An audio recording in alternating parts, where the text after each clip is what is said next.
Ketemu kembali kita dalam pembelajaran vektor. Sebelumnya, pesan saya senantiasa berdoalah karena berdoa itu berkenan pada Tuhan. Kita mengingat besaran ada dua ya, di mana ada besaran vektor dan besaran skalar. Besaran vektor itu adalah besaran yang memiliki besar dan arah, sedangkan besaran skalar itu adalah besaran yang hanya memiliki besar saja, jadi tidak punya arah. Bagaimana kita mau menuliskan vektor? Vektor dapat dituliskan dengan menggunakan huruf besar maupun dengan huruf kecil. Bisa juga dengan menggunakan huruf tebal atau dengan huruf tipis. Tapi ingat, jika menggunakan huruf tipis harus ada tanda panah di atasnya yang berarah ke kanan. Bagaimana menggambarkan vektor?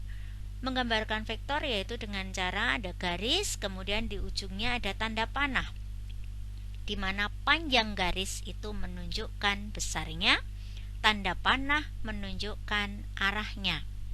Nah, kalian perhatikan pada gambar, di situ vektor biru besarnya berapa ya? Nah, di situ kalian perhatikan sumbu X-nya ada 3 satuan, sumbu Y-nya ada 4 satuan. Maka besar vektor biru tersebut adalah 5 satuan. Coba kalian lihat, benar nggak ya 5 satuan? Kemudian vektor dikatakan sama jika besar dan arahnya itu sama. Sebagai contohnya, ketiga vektor tersebut, biru, hitam, dan merah, itu memiliki besar dan arah yang sama, walaupun ketiga vektor tersebut memiliki titik tangkap dan garis kerja yang berbeda. Vektor itu bisa dikalikan, bisa dijumlahkan.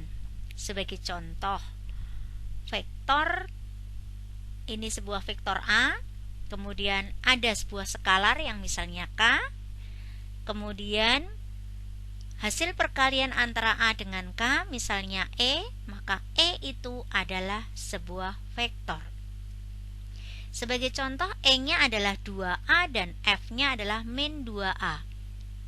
Maka bagaimana cara menggambarkannya? Sebagai contoh ini vektor A, maka kalau vektor E itu 2A, maka panjangnya 2 kalinya A, arahnya sama. Inilah vektor E.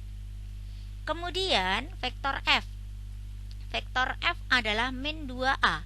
Maka karena tanda minus berarti berarah ke kiri, 2A-nya panjangnya seperti E. Tapi karena ada tanda minus maka hanya berlawanan arah dengan E. Inilah vektor F. Dan kalian perhatikan 4 buah vektor tersebut, keempat vektor tersebut memiliki besar dan arah yang berbeda. Coba kalian cermati ya. Kemudian vektor juga bisa dijumlahkan. Ada 2 cara dalam menjumlahkan vektor, yaitu dengan cara metode poligon, yang kedua dengan cara metode jajaran genjang. Metode poligon sebagai contoh ada buah-buah vektor di sini, misalnya ini sebuah vektor atau vektor pertama, maka untuk menjumlahkan dengan metode poligon ini cirinya adalah meletakkan pangkal vektor kedua di ujung vektor pertama. Nah, inilah pangkal vektor keduanya diletakkan di ujung vektor pertama. Resultannya tinggal kita tarik dari pangkal vektor pertama sampai ujung vektor terakhir. Itulah menjumlahkan vektor dengan metode poligon.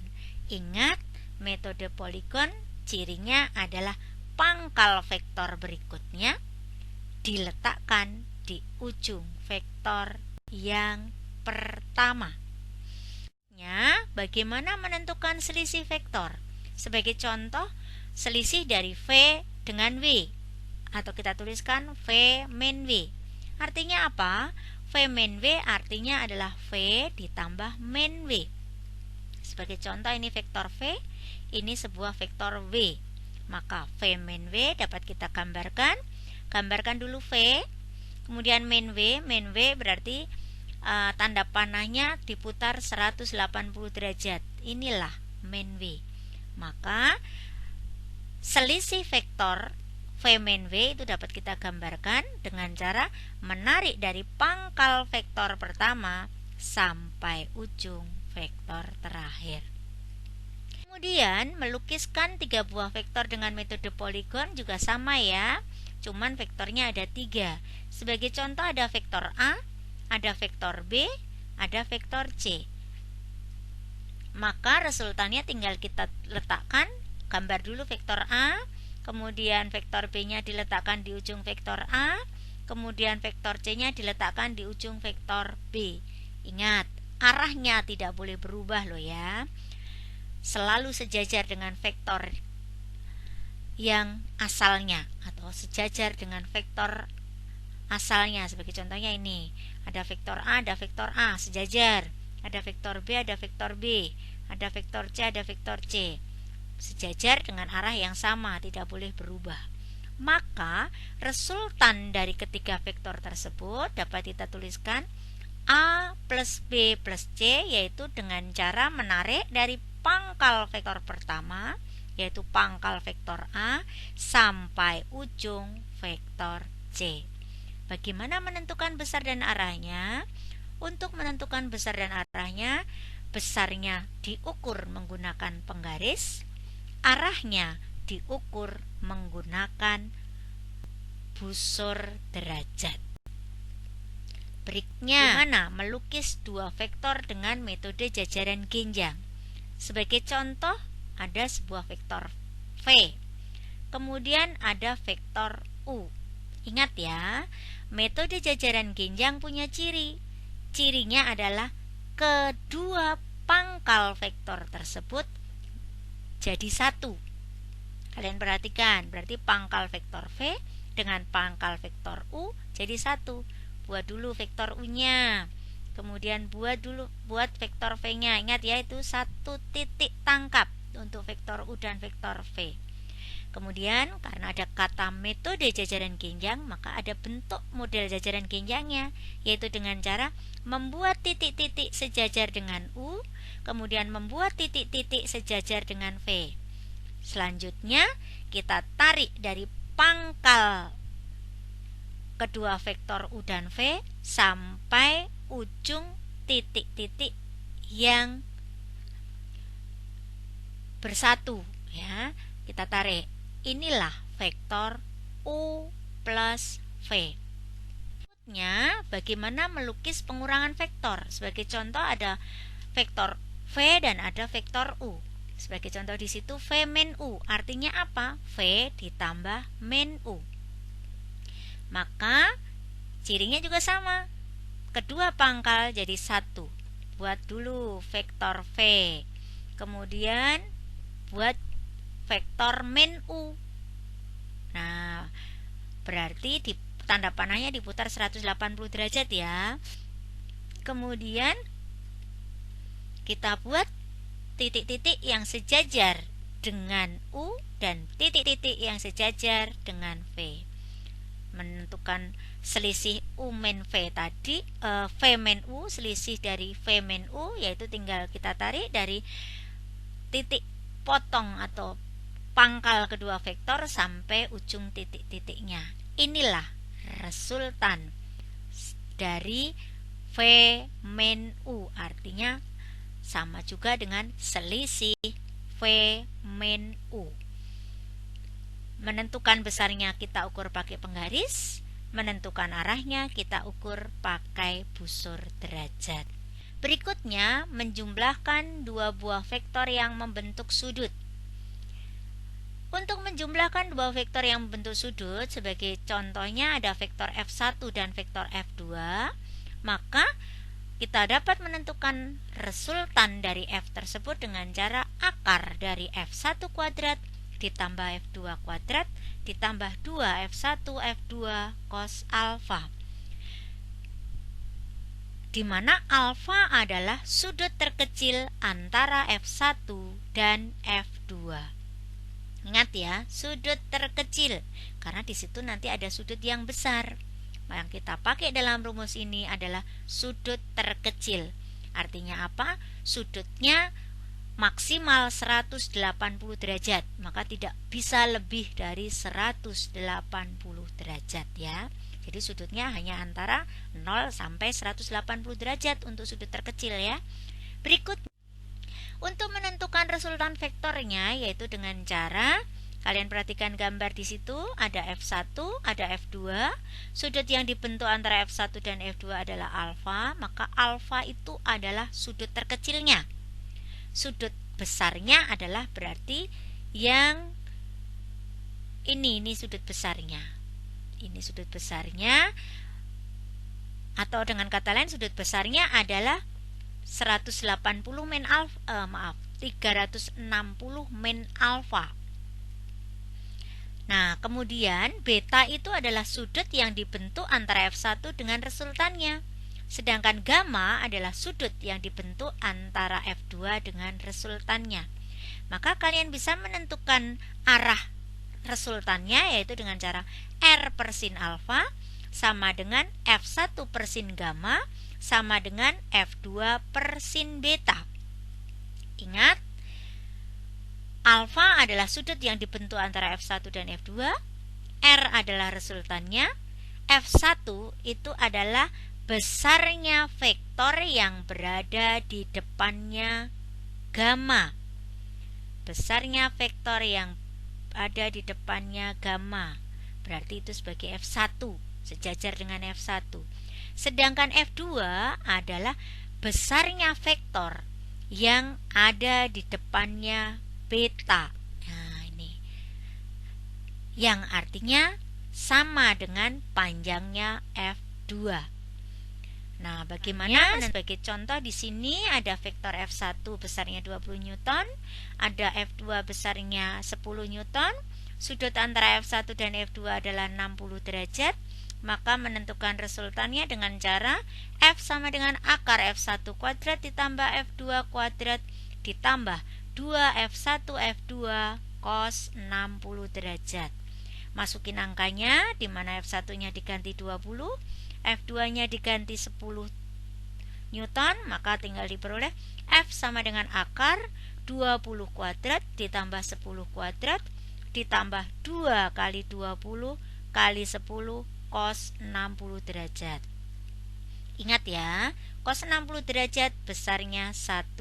Maka dapat kita peroleh F sama dengan 400 ditambah 100 ditambah 2 kali 200 kali 10.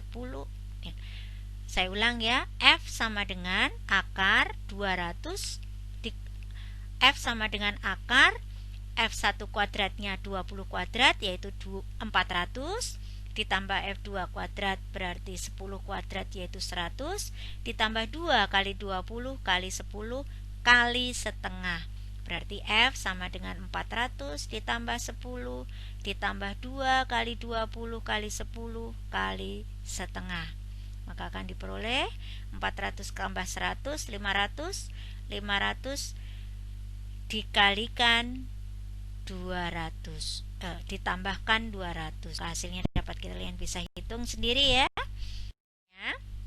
Bagaimana menentukan komponen vektor dari sebuah vektor F yang membentuk sudut theta terhadap sumbu X? Maka kalian bisa menentukan Fx-nya adalah F cos theta, Fy-nya adalah F sin theta. Sebagai contoh, ada vektor perpindahan A yaitu 8 meter yang membentuk sudut 143 derajat. Dengan catatan sin 37 derajat adalah 0,6.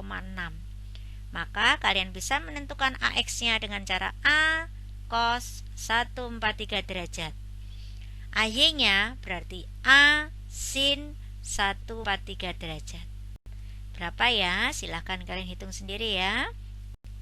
Berikutnya, bagaimana menentukan besar dan arah vektor jika kedua komponen vektor itu diketahui, yaitu dengan cara F sama dengan akar Fx kuadrat ditambah Fy kuadrat. Sedangkan untuk menentukan sudutnya atau arah resultannya yaitu dengan cara tangen theta sama dengan Fy per Fx. Contoh di sini ada dua buah vektor komponen yaitu fx dan fy, di mana fx-nya min 20 akar 3, fy-nya min 20 Newton. Maka kalian bisa menentukan resultan f-nya dengan cara akar fx kuadrat ditambah fy kuadrat. Masukkan angkanya, fx-nya adalah min 20 akar 3 dikuadratkan, sedangkan fy-nya adalah min 20 dikuadratkan, maka akan diperoleh akar 1200 ditambah 400, yaitu sama dengan akar 1600 yang besarnya 40 Newton. Nah, 40 Newton itu adalah besarnya vektor. Untuk menentukan arahnya yaitu dengan cara tangen theta sama dengan fy per fx, di mana fy-nya min 20, fx-nya min 20 akar 3. Besaran yang sama bisa kita coret, maka akan tinggal kita peroleh tangen theta sama dengan 1/4 akar 3. Atau dapat kita tuliskan dengan cara 1/3 akar 3. Kalian ingat, tangen yang hasilnya 1/3 akar 3 adalah tangen 30.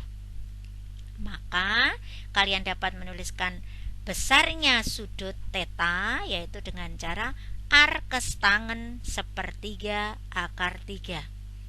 Karena yang hasilnya 1/3 akar 3 untuk tangen adalah 30 derajat, maka theta dapat kita hitung di situ.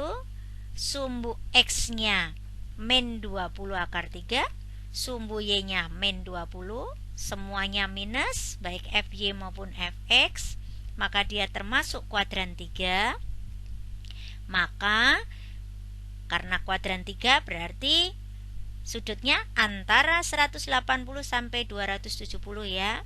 Maka dapat kita tuliskan tetanya adalah 180 ditambah 30 derajat, yang besarnya 210 derajat. Ingat, 210 derajat itu adalah sudut yang diukur dari sumbu x positif, di mana sumbu x positif itu besar sudutnya 0 derajat. Kalian yang bingung tentang kuadran, di sini kuadran 1 itu kalau fx-nya positif, fy-nya juga positif. Sedangkan kuadran 2 itu yang positif hanya fy, fx-nya negatif. Sedangkan kuadran 3 semua negatif, fx-nya negatif, fy-nya juga negatif. Sedangkan kuadran 4 yang positif hanya fx-nya saja, fy-nya negatif ya. Berikutnya saya beri contoh, ada 3 buah vektor di sini. Contoh ya, ada 3 orang mencoba menggerakkan sebuah lemari pakaian. Orang pertama menarik ke arah utara dengan gaya 100 Newton. Orang kedua menarik ke arah timur dengan gaya 120 Newton. Dan orang ketiga menarik ke arah 53 derajat barat dari selatan dengan gaya 100 Newton. Pertanyaannya, tentukan besar dan arah gaya resultan yang bekerja pada lemari. Langkah pertama, kalian menyederhanakan kalimat tersebut, yaitu orang pertama sebagai F1, di mana F1 100 Newton arah utara. Orang kedua sebagai F2 besarnya 120 Newton arah timur. Orang ketiga sebagai F3 besarnya 100 Newton arahnya 53 derajat barat dari selatan. Ingat, ngukurnya dari selatan sebesar 53 derajat ke arah barat. Dari kalimat sederhana ini kita gambarnya dengan cara seperti ini ya. F1 ke atas sebagai utara, F2 ke timur, ke kanan berarti. F3-nya diukur dari selatan sebesar 53 derajat, diarahkan ke arah barat. Nah, perhatikan gambarnya ya. Nah, kalau ngukurnya dari sumbu X positif, vektor F3 itu besar sudutnya 180 ditambah 37 derajat. Kalian cermati ya, jangan sampai nggak ngerti tentang gambar ini. Dari bentuk gambar tadi kita buat sebuah tabel untuk mempermudah hitungan kalian, yaitu dengan terdiri dari 4 kolom. Di situ ada kolom vektor, ada kolom arah, ada kolom sumbu X, ada kolom sumbu Y. Untuk vektor terdiri dari F1, F2, dan F3. Sedangkan arahnya kalian bisa sambil lihat dari gambar sebelumnya ya. Bagi yang belum paham boleh lihat gambarnya lagi. F1 100 Newton, arahnya 90 derajat karena berada di sumbu Y ya. Maka kalian bisa menentukan F1X-nya dengan cara F1 cos 90 derajat, di mana cos 90 derajat adalah 0. Maka F1X-nya adalah 100 kali 0 yang hasilnya juga 0. Sedangkan di sumbu Y untuk F1 yaitu F1Y yaitu besarnya sama dengan F1 sin 90 derajat, di mana sin 90 derajat adalah 1. Maka F1Y-nya adalah 100 kali 1, di mana besarnya adalah 100 Newton. Berikutnya untuk F2 120 Newton, sudutnya 0 derajat. Perhatikan gambar tadi, pas tepat berimpit sumbu X, maka sudutnya adalah 0 derajat. Maka F2X-nya tinggal F2 cos 0 derajat, di mana F2-nya 120 cos 0 derajat adalah 1, maka F2X adalah 120 Newton. Sedangkan F2Y-nya adalah F2 sin 0. Sin 0 adalah 0, maka F2Y adalah 120 kali 0 yang besarnya 0 Newton. Selanjutnya untuk F3 100 Newton, sudutnya 180 derajat tambah 37 derajat, maka kalian bisa menentukan F3X-nya yaitu dengan cara F3 cos 180 plus 37 derajat. Ingat, cos 180 derajat plus 37 derajat itu artinya sama dengan min cos 37 derajat. Sehingga cos 37 derajat itu adalah 0,8, maka kalau min cos 37 derajat berarti min 0,8 dikalikan 100, maka besarnya adalah 180 Newton. Sedangkan untuk F3Y-nya, F3 sin 180 plus 37 derajat, di mana sin 180 derajat plus 37 itu artinya sama dengan min sin 37. Sin 37 0,6, berarti min sin 37 adalah min 0,6 dikalikan 100, maka diperoleh min 60 Newton. Berikutnya dari tabel ada sumbu X, ada sumbu Y. Untuk yang sumbu X dijumlahkan semua, untuk yang sumbu Y juga dijumlahkan semua. Maka Fx-nya adalah F1X ditambah F2X ditambah F3X yang besarnya sama dengan 0 tambah 120 Newton min 80 Newton sehingga besarnya 40 Newton. Kemudian Fy-nya adalah F1Y ditambah F2Y ditambah F3Y yang besarnya adalah 100 Newton ditambah 0 Newton ditambah min 60 Newton. Di situ salah ya, kurang minus, sehingga hasilnya Fy adalah 40 Newton. Ingat, Fy-nya 40 Newton positif, Fx-nya juga 40 Newton positif. Sekali lagi, Fx-nya 40 Newton positif, Fy-nya 40 Newton juga positif. Berarti positif, sumbu X positif, sumbu Y juga positif. Berarti kuadran 1. Kita jumlahkan, kita tentukan resultan F cara akar fx kuadrat ditambah fy kuadrat. Akar 40 kuadrat ditambah 40 kuadrat, yang hasilnya akar 1600 ditambah 1600, yaitu akar 3200, di mana sama dengan 40 akar 2. Inilah besar resultan vektor dari 3 buah vektor dalam soal tadi. Untuk menentukan arahnya yaitu dengan cara tangen theta sama dengan Fy per Fx. Fy-nya 40, Fx-nya juga 40. Maka kalian dapat menentukan tangen theta berarti 40 bagi 40 yang hasilnya 1, sehingga tangen yang hasilnya 1 adalah 45 derajat. Maka dapat kita tuliskan theta sama dengan arkes tangen 1. Dia di kuadran 1, maka arkes tangen 1 itu adalah 45 derajat. Ingat ya, sebagai contoh, tangen 30 adalah sepertiga akar 3. Maka arkes tangen dari sepertiga akar 3 adalah 37 derajat. Maka sama halnya dengan di sini. Theta adalah arkes tangen 1. Artinya tangen 45 derajat itu kan besarnya 1.